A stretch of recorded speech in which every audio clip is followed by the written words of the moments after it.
안녕하세요. 오늘은 아모스서에 대해서 살펴보도록 하겠습니다. 아모스는 북이스라엘 백성들을 대상으로 하나님의 말씀을 전했는데 아모스는 북이스라엘 사람이 아니었습니다. 아모스는 남유다에서 양을 기르는 목자였습니다. 그는 선지자도 제사장도 아니었고 그저 양을 치는 평범한 사람이었습니다.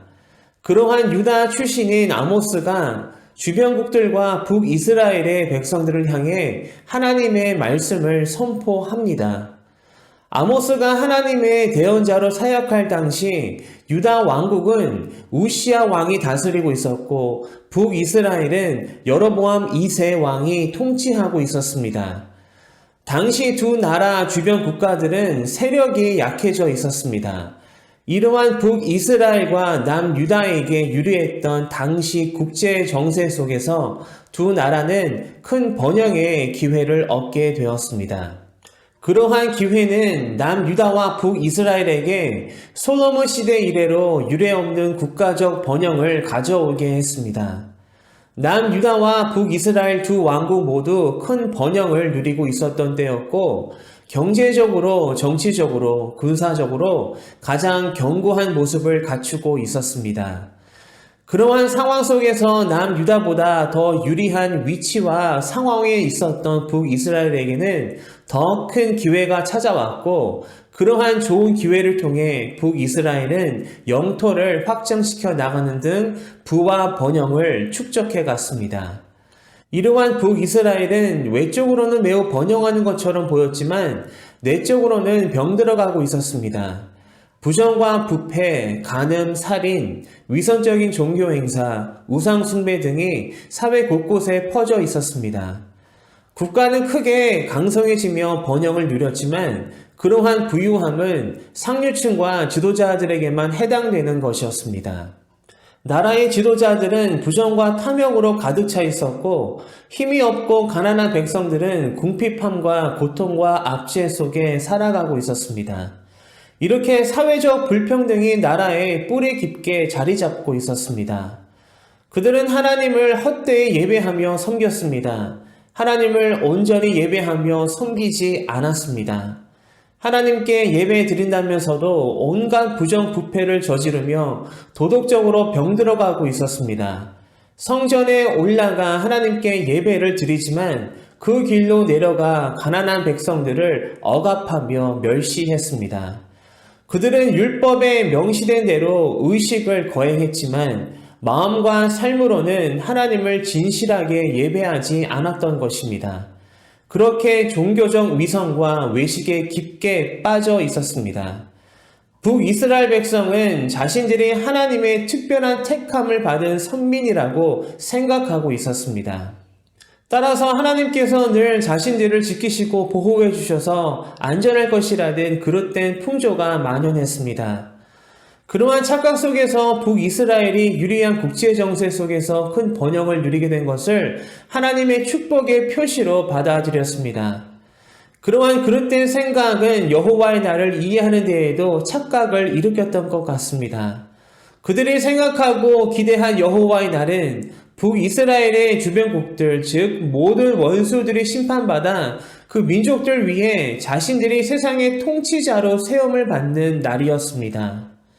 그 여호와의 날에 임할 심판의 대상 안에 자신들도 있다는 사실을 받아들이지 않았습니다. 이렇게 이스라엘 백성은 큰 환상과 착각 속에서 살아가고 있었던 것입니다. 사실 큰 번영을 누리던 북이스라엘은 하나님의 축복을 경험하고 있었던 것이 아닙니다. 오히려 북이스라엘은 하나님과의 언약을 위반한 하나님의 심판의 대상이었습니다. 이렇게 분별력을 잃어가며 영적으로 점점 타락해가는 북이스라엘을 향해 아모스 선지자는 그들의 어리석은 기대와 착각을 바로잡아주기 위해 하나님의 말씀을 선포합니다. 사회적 불평등을 초래하며 종교적 위선과 우상 숭배에 빠져있던 당시 북이스라엘을 향해 아모스는 하나님의 말씀을 강력하게 선포합니다. 아모스 5장 24절을 통해 아모스 선지자가 타락해가고 있는 백성들에게 외치고 선포한 메시지의 핵심을 알 수 있습니다. 오직 정의를 물같이 공의를 마르지 않는 강같이 흐르게 할지어다. 아모스 선지자는 정의와 공의가 사라지고 도덕과 양심이 처참히 무너졌는데도 불구하고 외적으로만 종교적인 모습을 갖추며 선한 척 살아가는 위선적인 백성들을 강하게 비판하며 책망합니다. 하나님께서 진정으로 원하시는 것은 그러한 껍데기뿐인 신앙인이 아니라 이웃을 돌보고 사랑하며 정의와 공의를 지키며 의롭게 살아가는 삶이라는 것을 아모스는 소리치며 말해주고 있습니다. 이렇게 아모스는 북이스라엘 백성들에게 회개하라고 외칩니다. 회개하지 않으면 하나님의 심판이 크게 임할 것을 경고합니다. 하나님께서는 여러 환상들을 통해 장차 북이스라엘에 임할 하나님의 심판을 아모스에게 보여주십니다. 아모스는 외칩니다.